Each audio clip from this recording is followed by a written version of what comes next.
بہت ہی حسن انداز کے ساتھ کلام پیش کر رہے تھے حافظ محمد عثمان صاحب۔ دعا ہے کہ خالق کائنات ان کے سوز و گداز میں اور برکتیں عطا فرمائے۔ اور میں تو ہمیشہ ہی یہ دعا کرتا ہوں کہ آپ جیسے سامعین کو اللہ رب العالمین سننے کی بھی توفیق عطا فرمائے اور ساتھ سبحان اللہ کہنے کی بھی توفیق عطا فرمائے۔ سبحان اللہ مولانا اونچی آواز میں سبحان اللہ۔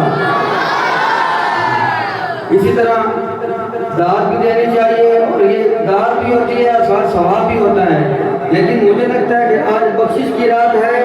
سبحان اللہ کہنے سے اللہ کی پاکی بیان ہوتی ہے، جب اللہ کی پاکی بیان کریں گے تو اللہ رب العالمین بخشش فرمائے گا۔ لیکن آپ کو شاید بخشش کی ضرورت نہیں ہے کہ آپ پھر سے بخشے ہوئے ہیں، جیسے آپ سبحان اللہ کہتے ہی نہیں ہیں۔ زبان پر تالا نہیں لگانا، جب بھی کوئی یہاں پر مقرر آئے کوئی ثنا خوان آئے اس کی داد کرنی ہوتی ہے۔ سبحان اللہ بولی اونچی آواز سے۔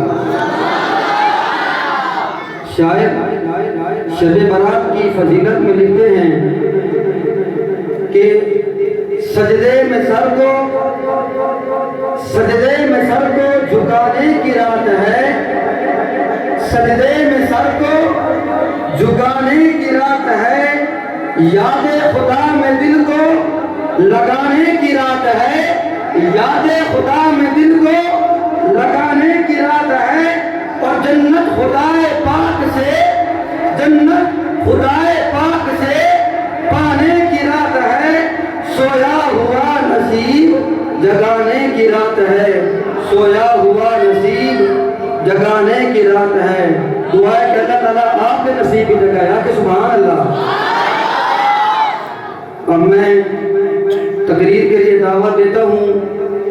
میری مراد حضرت علامہ مولانا جناب محمد رؤوف صاحب آپ آئیں اور اپنے تحقیقی اور وجدانی خطاب سے ہمارے قلوب و اذہان کو منور فرمائیں۔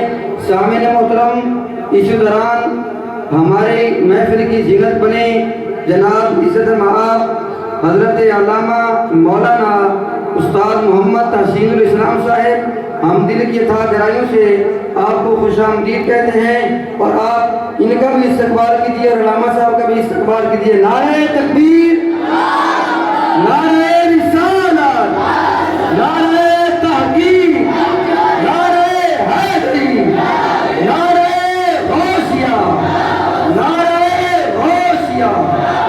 جناب حضرت علامہ مولانا محمد رؤوف صاحب۔